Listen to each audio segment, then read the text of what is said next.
Битүүний энэ өглөөг бидэнтэй хамт өгдөж байгаа үзэгч та бүхэндээ баярлалаа. За өнөөдөр өглөө студид минь нэгэн хүнтэй зочид ирсэн байгаа. Энэ бол туйлч, хуурч, хөөмич, баатаржаа болон ардын хөгжимчин Болормоо нар ирээд байгаа юм аа. Та бүхэндээ энэ өглөөний мэндийг хүргэе. Баярлалаа. Сайхан битүүрэх гэж байна уу? Сайхан. Монголын нийт ард түмэндээ энэ битүүний өглөөний мэнд хүргье.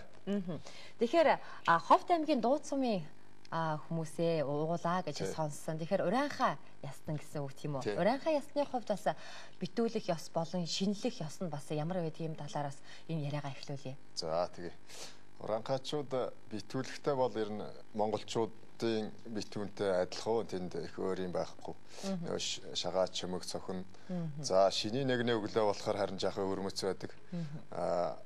Ер нь настангуудтайгаа ууланд очиж, ялангуяа эрчүүд бол ууланд очиж өглөөгөр тэр яндэр байлан гэж нэрлэдэг тийм 13 талдаа санта тийм овоо байдаг.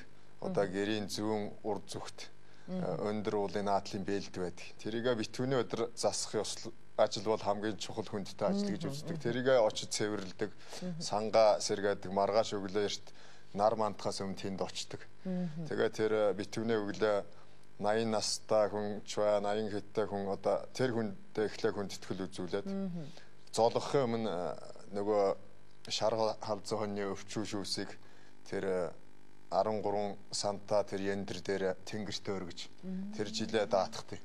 Тэгээ даатгасны дараа тэнд залмын мод гэж байдаг. Тэр залмын модод одоогийн шиг хадаг яндар зүүдгүү голцоо зурам даав гэж байдаг.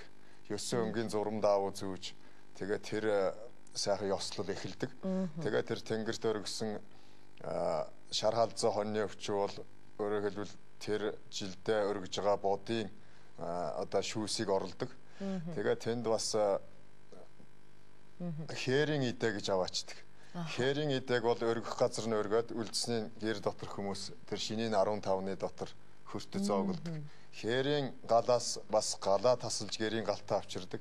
Энэ бол одоо тэнгэр шүтлэгт монголчуудын эртний ёс заншил. Тэр хээрийн галаас авчирсан галаа гэрийн галтаа авчирдаг. Бурхан хойморт байгаа бурхан шашнаас илүү тэр уул усаар дамжуулж тэнгэртээ харьцаж байгаа тэр заншлыг хүндэлдэг. Тэгээ одоо шинийн нэгний өглөө маргааш өглөө бол бид нар бол уул руугаа явна. Манай гэрийн хүн бол араас сүөргөж угтаад ирсэн зочдод буцаад бид нэг уулын золгоод ирэхэд одоо гэр орондоо сангаа тавиад бас үүдэнд 2 гал байдаг. Тэр 2 галын завсар оруулж ирдэг. Нэг хашааны хаалга хэлж байна л дээ. Тэр нь бас нэг ингээд Чингисийн үеийн бас нэг тийм заншил байдیں۔ Гал бүх юмыг ариусгадаг гэж. Тэгж оруулж ирдэг шинийн нэгний өглөө. Тэгээ өрмөц онцлог нь тэр юм аа. Хамгийн гол нь галаа дахиж шүтдэг монголчуудын хувьд тэнгэр шүтлэгтэй монголчуудын хувьд галаа авчирч гэртээ бас талж авчирдаг нэг таалагдлаа. Тэгэхээр та хоёр бас өмсөж ирсэн дээлийг бас сонирхмоор байна л да. За миний энэ дээл бол яг вэ нийтлэг энэ жил бид нөгөө Төв Азийн симпозиум болсон. Тэгээд одоо миний энэ дээлж бас өмсгдөж энэ тэнд бас гадаа дотоодор яваад хүмүүс зарим нь таньдаг болсон дээл.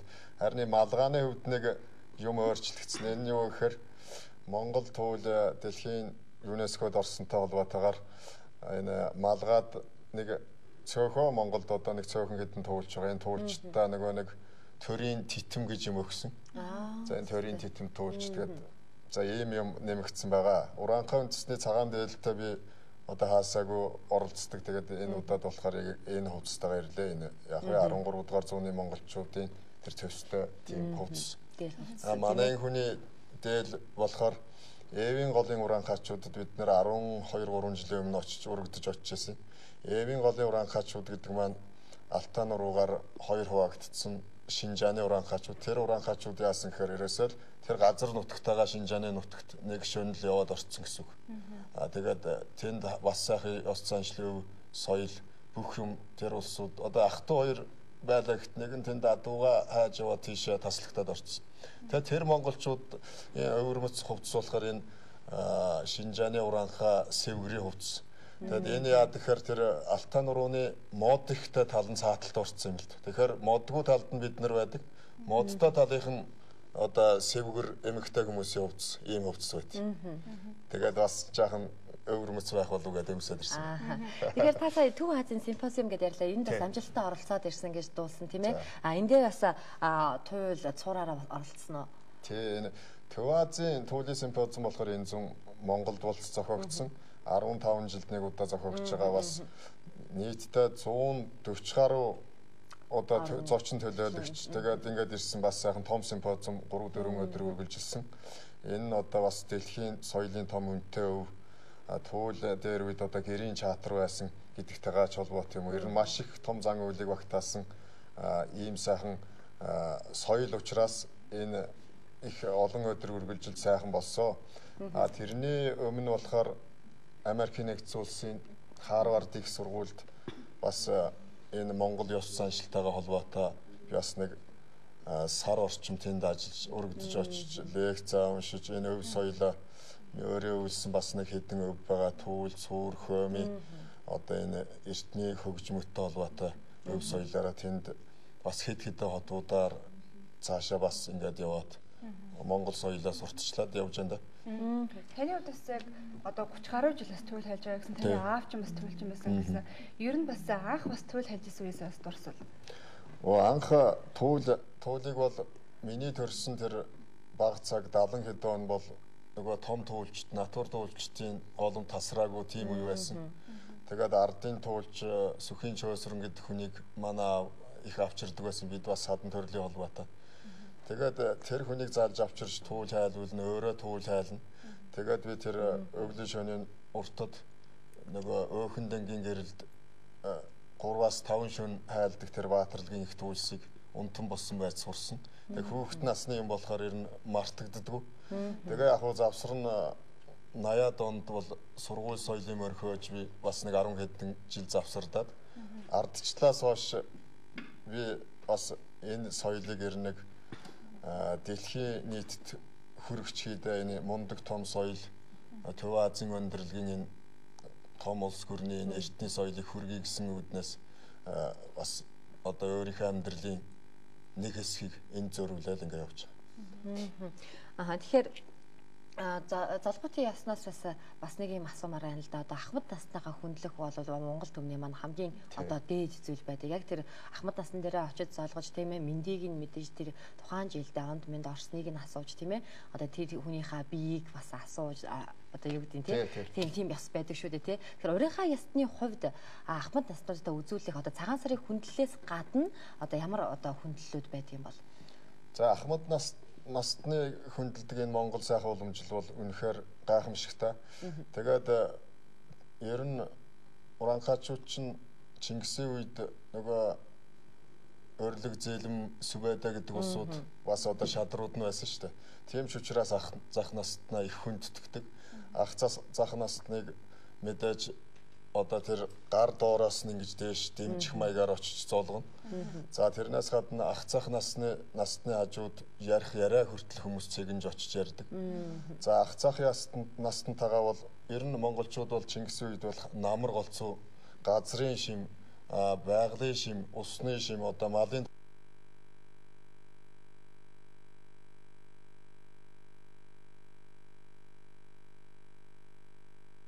жил одоо тэгэл явж яана гэсэн үг.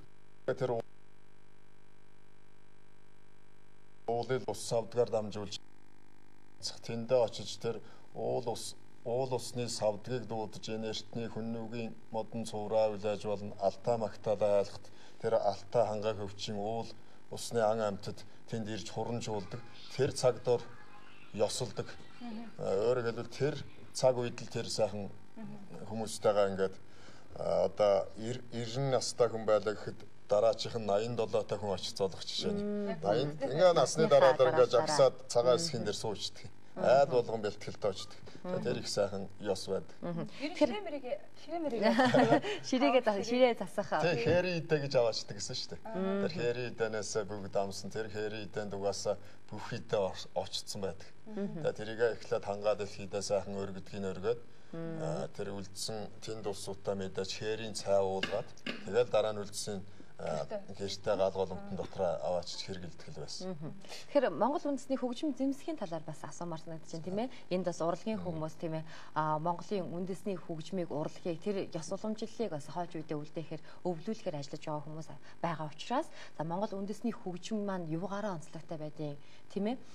Туйл хайлахад одоо зарим нэг хүмүүсээс туйл хайлахдаа морин хуур хэрэгэлдэг байхад тийм ээ. Заримуд нараа өөрөөр ч юм уу тийм өөрийн гэсэн одоо онцлогуудыг бас өөрийнхөө туйландаа шингээж одоо хэрэгэлдэг шүү дээ тийм. Таны хувьд одоо туйл хайлахдаа жишээлхэд ямар хөгжмийн зэмсгийг хэрэглэх вэ? За туйл хайлахад бол ерөөсө манай уранхайн том туйлчд бүгд товшууртай айлд. Ер нь морин хуур дээр хайлдаг заншил бол хожуу их гэдэг. Яагаад тэгэхээр би бас тэрийг амьдралаараа бас судалж үзсэн юм л да.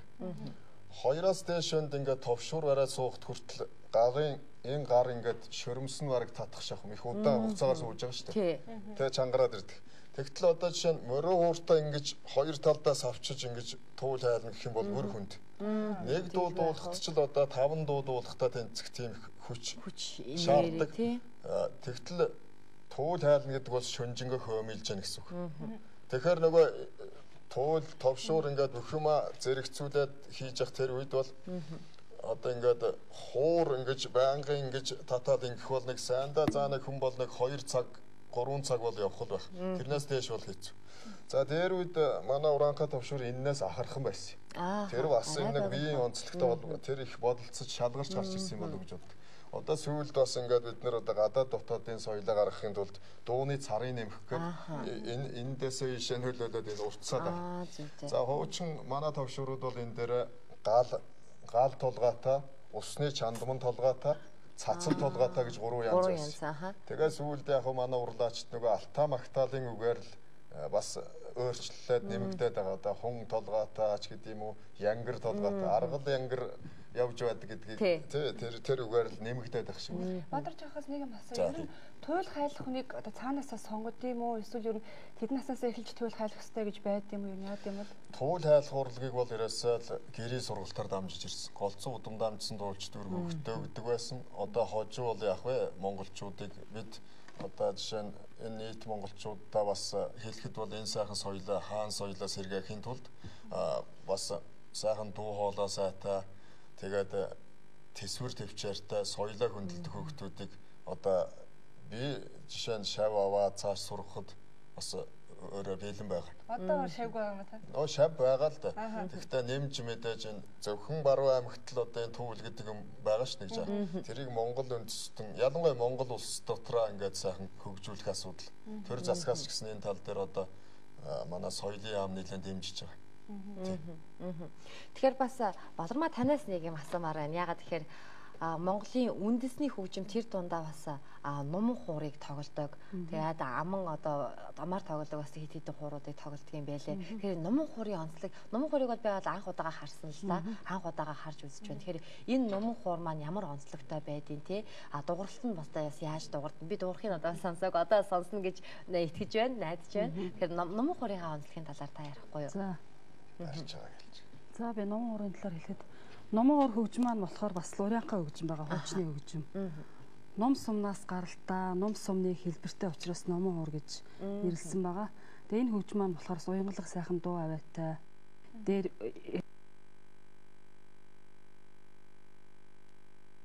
галын тахилах гэрт галын тахилахт хэрэгэлдэг гэсэн хөгжим байгаа. Тэгээд энэ эврээр хийгддэг байсан. Одоо ингээд өрөөсний эврээр хийгддэг байсан. Тэгээд одоо сүүлийн үед бид одоо сайн чанарын модоор л хийж байгаа л. Тэгээд энэ урд нь бас энийг одоо 92 оноос хойш бид нэр ингээд бас өөрсдийн онцлогоор нь жаах сэргээж байгаа агуу юунд байсан тэр юунаас нь жаахан өөрчлөгч ирж байгаа цаг үеэд байгаа. Энэ төмөр болчихж байгаа жишээ нь. Энэ одоо дээр үед бол яг хөрөл зэвсгийн үед төмөр болсон байж магадгүй гэж байгаа.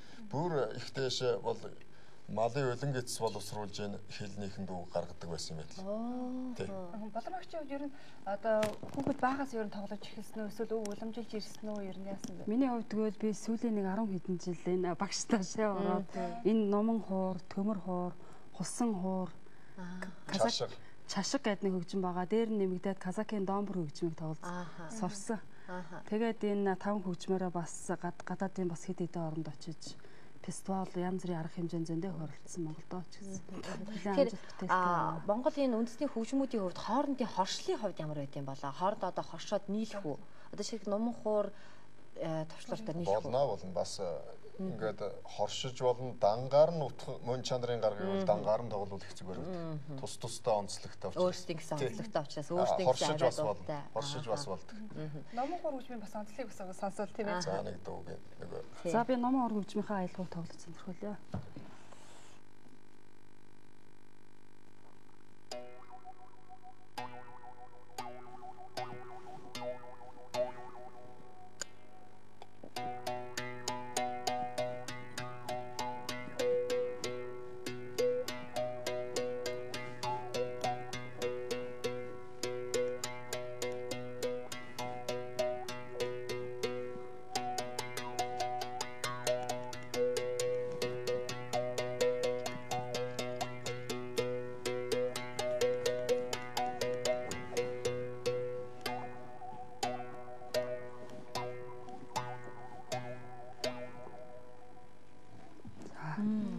Тэгэхээр сонирхолтой дуутай байна. Би уг нь номон хуур гэхээр ингээд татдаг байх гэж утсан байхгүй.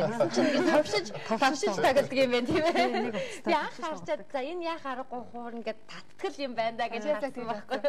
Маш өвс сонь. Их өрмөц юм байна. Бас чашиг гэж нэг хөгжим байгаа. Энэ Испани хунтайж шагнал авчихсан тийм хөгжим байна. Чашгаа нэг дуургач. За тэгээ. Тэгээ. Одоо бас танилцсанаас илүү. За би энийг барьж бай.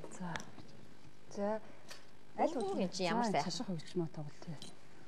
Чашиг хөгжмийнхаа аялал. Испани хааны. Тий, Испани хааны шагнал авчихсан. Оо, за тэр нь хэдэн онд авчихсан юм бэ? Ямар учиртай? За чи 2009-10 онд авсан. Материалын эхэлж аван тэр чин мэдээж уншааттай.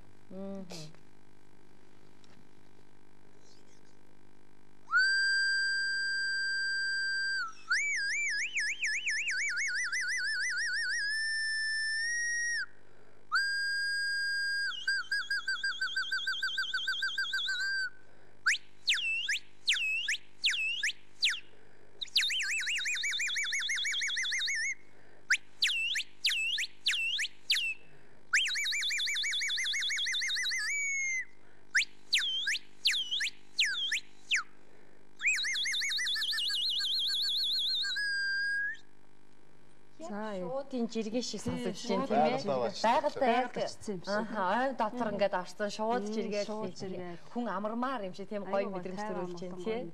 Ер нь энэ хөгжмийн шин тоглоход одоо хувь одоо танаас чинь юу шалтгааллах уу? Амьсгаа бас амьсгаагаар. Амьсгаа амны хайрцгийн техникүүд л орно. Одоо шинийг юугаар хийсэн бохоо? Энэ нөгөө эсхийгээр хийдэг додортлын. Гадна тал нь мэдээж модны гол одоо модны тийм ширхэг юу ашиглаж хийдэг. Ур ашиглаж хийдэг. Энэ хөгжмөд бас түүхийг ерөнхийдөө бас яриа. Түүхийг яривал энэ хөгжим бас л нөгөө 6 янзын зориултаар хэрэгжилжсэн гэж ярьд. Тэгээ 6 өөр зориултаар хэрэглэхэд бас өөр нэртэй. Жиргэрэг, сувчаарч гэдэг юм их өөр нэртэй. Яг одоо хэрэглэж байгаа юунаас шалтгаалж. Тэгээд энэ нөгөө эсхий оролцож байна гэдэг бол хөгжим ерөөсөө шүү дээ. Модны аймаг, эсхийний аймаг, төмрийн аймаг гэж одоо тим эртний англи байдаг шүү дээ. Тэр английн үеийн одоо эгэл жирийн хөгжмөд. Тэгсэн мөртлөө Монгол хөгжим бас сайхан суур болж өгч байгаа. Тэгэхээр аман хуур бас байгаа тийм ээ. Төмөр хуур байгаа. Хэл хуур. Англи төмөр хуур, хэл хуурын англи дуу. За би төмөр хуур хөгжим байгаа.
ямар хурыг би ясны дарах гэж үзсэн л дээ.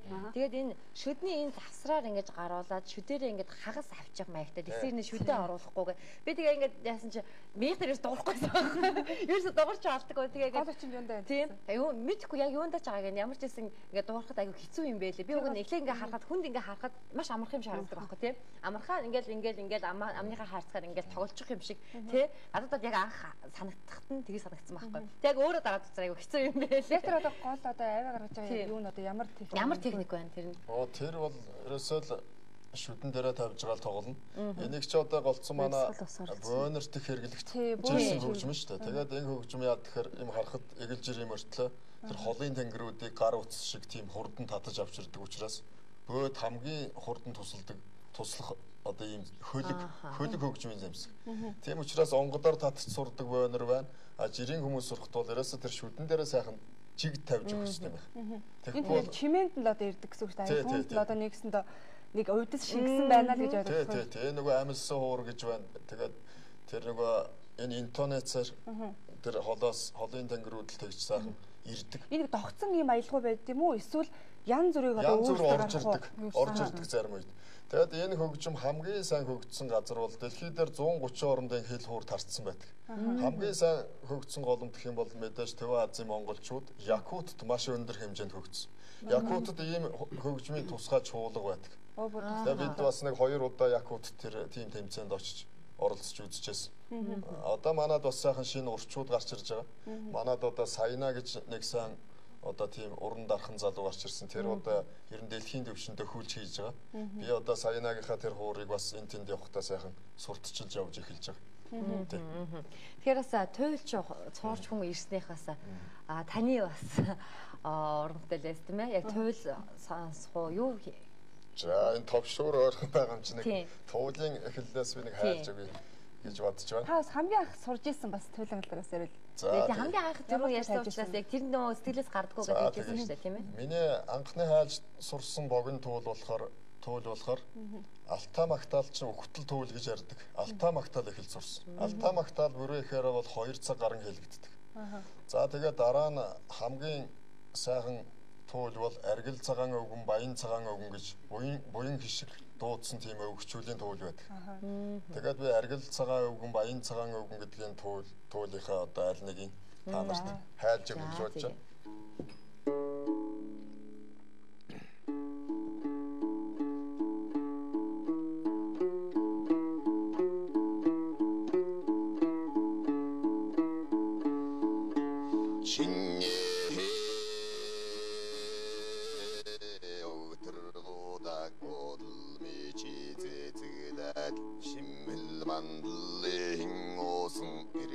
Цохон алжилвахин үйдэл ирдэл урдл эхнэрэл үйдэл газади хиллаллай балчиг шалбаг өрмахадэл галбарсынл зандам моди матгэ жира бурабах сухындалла турмбахадэл сумбере хиллулл туун толха бахлуид алтын дэлхэн өрөл дундал агаан дүнтэй шарал нари дүнгөж мандаж байхал үйдэл гүлээ суаге өргадэл судраге бүлэдэл орн замбо түйдэл бахым болжил урасынл Халлулинде атл болон тутын сынып Хигинге хинхи мөнгін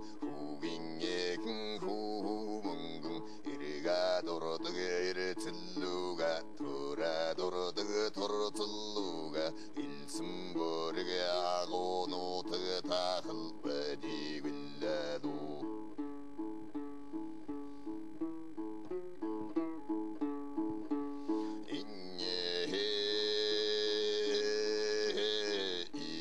Тастыл саған одың үміннелікін өріл думдыл Тәуін қодың тәуілдәділ ұрсын білчірітіл Ұнғым өре урылдаділ Ұйдаде данда түрмәр Дағым өре дарададіл Данда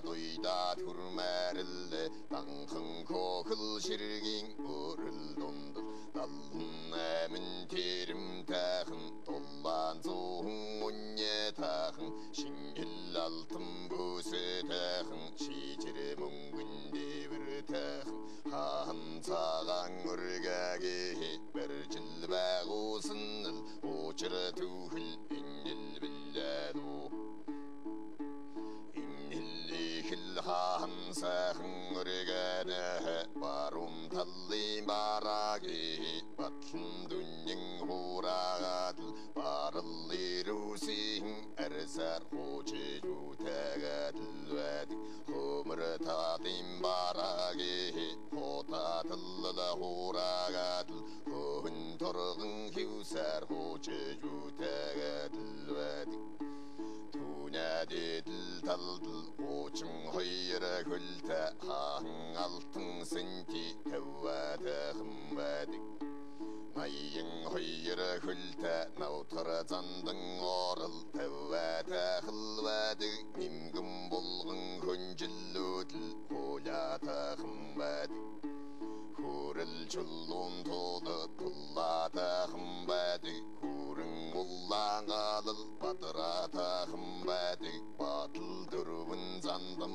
бақын талдыл Барыл арыслың ойыры көчетінне Бацығыл долын сесім бәді күлләду Үнген талдың одаң үлгірі шоу Орыл долын сесін терім талды текіл Хоты хайрек тегшіл сәхім үргіл долын сесім бәді Үргіл талдыл әді қалу хайры шоу Иргіл долын сесім бәді Шингіл алтын бұсы тәхін Шечір мүнгінде бір тәхін Ұнтырдағыл түхілуға Ұлланғадан манжыл бәдік Хағын сәхін үргәгән бір жыл бағусын Очыры түхіленіл болдығы біләду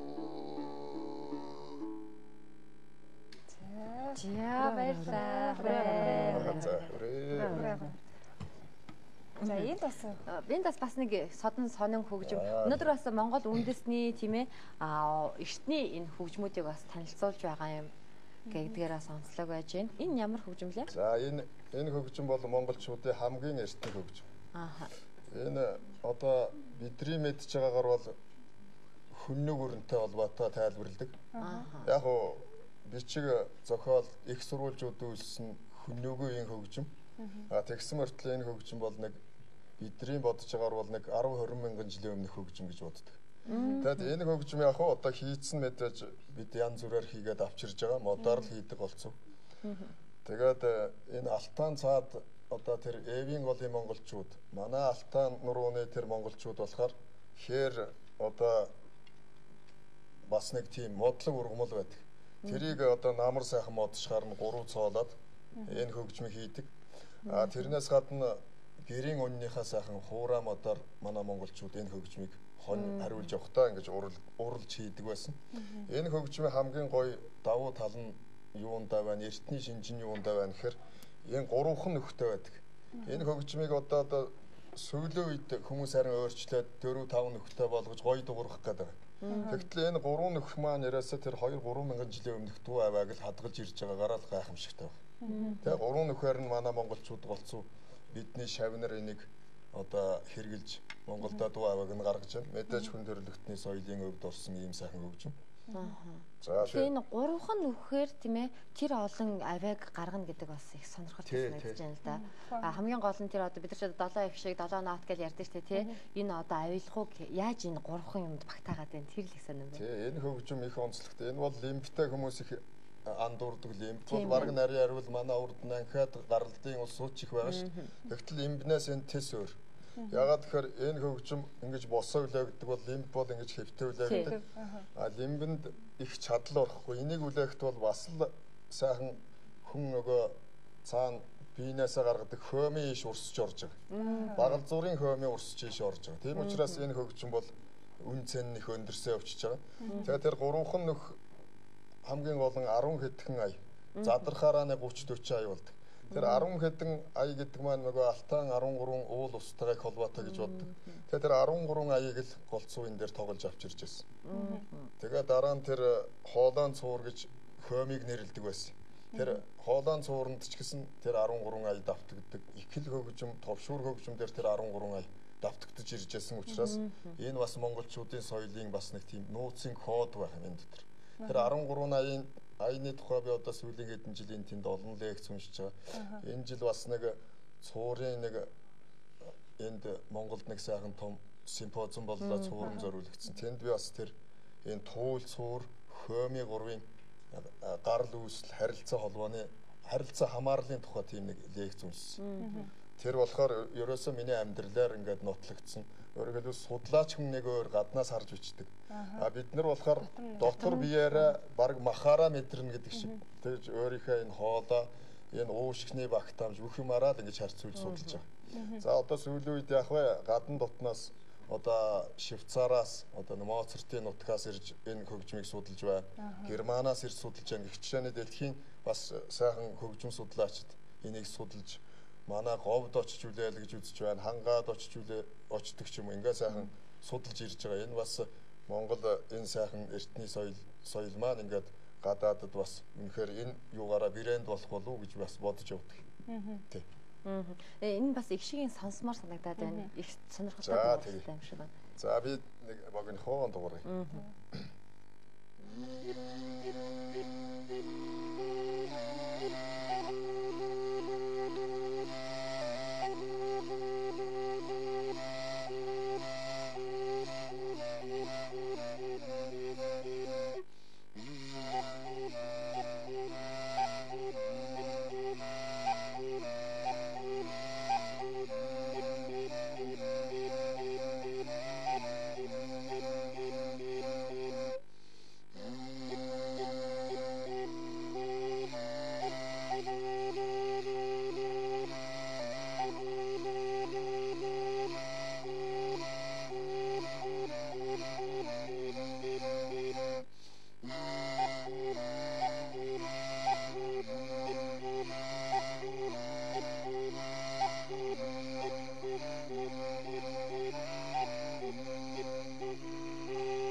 Алтан одоо хөгжим яг алтан уус яг нүдэнд харагдлаа л да сая энэ хөгжмийг ер нь байгаль гэдэг холбоотой. Яг байгаль гэдэг холбоотой яг тэр алтан нурууд маань яг яаж харагд ямар сүрлэг яаж харагддаг үлээ тий. Яг л энэ нүдэнд харагдлаа. Түрүүнээс хойш би энэ хөгжим ингээд барай суугаад ингээд нэг ингэж нэг үзээл, нэг ингэж нэг тавшиж нэг үзээл, нэг амлага нэг ардалж үзээл. Ягаад чинь зүгээр ингээд даж үзмээр санагдаад байна энэ хөгжмийг. Тий. Тэгэхээр би энийг амдаа хийх ёстой юу энэ хэсгийг? Яг энэ хэсгээр ингээд Аха, яг энэ хэсгийг амандаа түүнтэй энэ хэсгийг амандаа хийх юм ба тий. Би энэ гараа яаж барих хэвтэй вэ? Гараа цаанаас ингэж ингэж одоо шинэ яг энэ хөгжмийг монголчууд ер нь хэр их одоо тоглодог бол одоо энэ их тараагүй. Одоо ингэж авах. Ганц хоёр чуулгар театрт тарсан байгаа. Аха.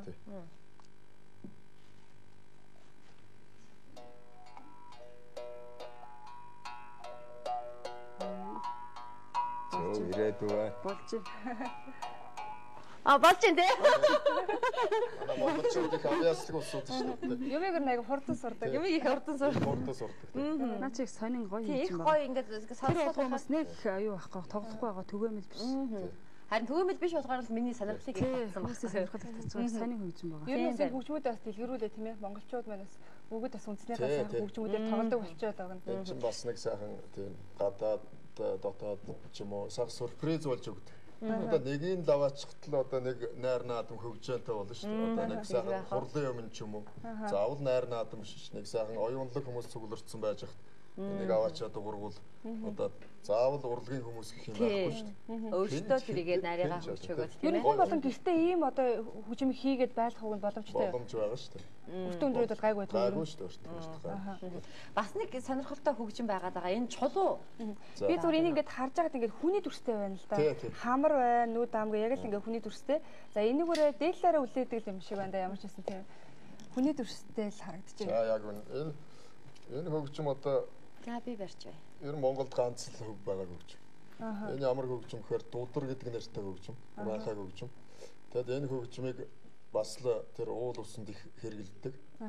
Тэгээд одоо би дуугыг бас нэг сонсох чи онгодын дүр төрхтэй байдаг. Онгод гэдэг маань ерөөсө хүн чулуугээд одоо манайхан ярилцдаг шүү дээ. Тэрний бас нэг жижигрүүлсэн хэлбэр юм уу гэж бод. Тэрнээс гадна одоо Казахстан, Киргиз, Дундад Азаар их байдаг. Бас манай Сибирь таяа таарладаг долмены чулуу гэж байдаг. Болдоо нөхтэй. Тэрнтэй бас төстэй. Тэрийг судалж байгаа шүү дээ. Энэ одоо ингээд өөртөө гараараа бүтээх нь шүү дээ хүмүүс тийм ээ яг урлаад өөртөө доторх нь одоо хөндийлэх үү? Хөндийлэн чулууг хөндийлэн гэдэг бас 2 3 тийш нөхөлний нэг чинь.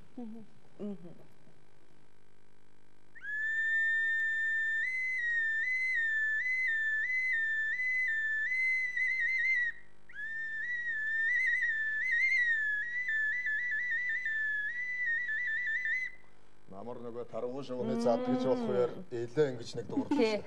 За одоо бас нэг жоохон өөр дуу гаргая.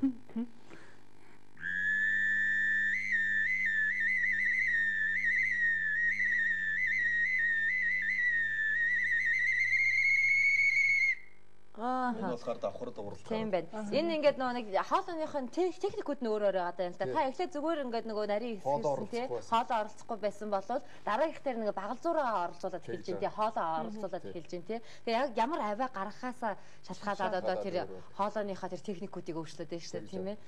Нэг сонирхолтой санагдаж байна. Тэгэхээр бидний урилгыг авчи энэ битүүний өглөө бидний студид хүрэлцэн сонирхолтой ярилцлагыг өгсөн та бүхэндээ баярлалаа. За энэ олон одоо энэ уламжлал болж ирсэн энэ Монголын маань энэ соёлыг цааш нь улам дэлгэрүүлэх үүсэд чинь өндрөөс өндөр амжилтыг хүсье. Тэгэхээр өнөөдөр маш сонирхолтой хөгжмүүдийг тийм ээ хөгжмийн зэмсгүүдийг бидэнд танилцууллаа. Хамгийн гол нь бас зарим нэг нь бол үнэхээр амьдралдаа харж үзээгүй сонсоогүй байсан. Тэгэхээр энэ бүгд бидний өвөг дээдсээс уламжлагдсан ирсэн байхад бид яагаад мэдэхгүй байгаа юм бэ гэдэг асуулт надад үлдлээ л дээ. Тэгэхээр энэ хөтөлбөрөөрөө дамжуулаад бас энэ олон хөгжмийн зэмсгүүдийг ийм олон хөгжмийн зэмсгүүд байдаг. Бид бүгд чинь тийм ээ Монгол хүмүүс маш гайхамшигтай одоо баялаг ийм урлагийг одоо бас хийдэг байсан юм байна шүү. Ийм урлагтай ард түмэн байсан юм байна шүү гэдгийг энэ ярилцлагаас авлаа. Би одоо ганц зүйл төгсгөлт нь хэлчих гэж бодож байна. Монголчууд 500 гаруй хөгжмийн зэмсэх байсан гэж ярьд. 500 гаруй. Одоо бид нэг 20 хөгжим хэрэгжилж чадж байгааг уу гэдэг дотор байгаа шүү дээ. Тэгэхээр 500 гаруй хөгжмийн зэмсэхээ бид бүгдийн сэргээж чадахгүй маа гэхэд өөрөөсөө энэ бололцоогоор нутаг уснасаа ингээд хайвал бас юм олдох байх гэж бодож байгаа. Тэгээд бид одоо ер нь дандаа л харийн юм сонирхож одоо харийн юм шүтдэг хүнийг соёлтой гэж ярьдгаас жаг татгалзах хэрэгтэй болсон байна. Ягаад гэвэл бид одоо ингээд хип-хоп л гэж энэ чи Америкийн нэг тийм харийн хороо одоо тийм өнгөтэй арстай хүмүүсийн нэг тийм урлагийг л бид шүтээ бодож шүү. За тэгээд бусад ийм урлагууд байж Европын сонгодог энэ төр гэж бас нэг сүмийн урлаг дэлгэрсэн байгаа байхгүй төрүүлэл жаахан хөгжсөн. Тэрээс биш манай энэ соёл бол тэр шашиндсан маягаас арай жаахан өөр. Тэнгэр газрын савслахын дундаас гарч ирсэн. Тэр нүүдэлчдийн олон мянган жилийн амьдралын тэр сайхан одоо баялаг туршлага дундаас бүр шигшгтээд гараад ирсэн ийм урлаг. Тэгэхээр Монгол хүн болгон авьяастай юм чинь энэ сайхан урлагаа хөгжүүлж Монгол хүн болгон энэ сайхан дуу аваагаараа дэлхийд жигүүрлж энэ сайхан жигүүрээрээ үнэхээр тэр дэлхийн ертөнцийг хүн төрлөختөнд одоо амьдрах итгэл гэрэл гэгээ өгсөн ийм ард түмэн болоосоо гэдэг ёроолыг би Монголын нийт ард түмэндээ дэвшүүлж байна. Зэрэг Батаршгэ өнөөдрийн манаас өглөөний мэд монголчуудаа хөтөлбөрийн зочноор за цуурч хөөмич за туйлч за Баатар жоох манаас оролцлоо. За мөн ардын хөгжимчин Болормоо агч манаас өнөөдөр манай өглөөний мэд монголчуудаа хөтөлбөрийн зочноор оролцлоо. Өглөөний мэд монголчуудаа хөтөлбөртэй хамт байсан үзэгч та бүхэндээ баярлалаа. Энэ өглөөний буюу битүүний өглөө бидэнтэй хамт огцсон та бүхэндээ дахин баярлалаа. Дахин шинэ өглөөний мэндийг хүргэе. Та бүхэн маргааш бас сайхан шинэлээрээ та хоёртаа бас сайхан шинэлхийн өрөөл тайлбая. За ингээд хөтөлбөр үүгээр өндөрлөж байна.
үндэсний их баяр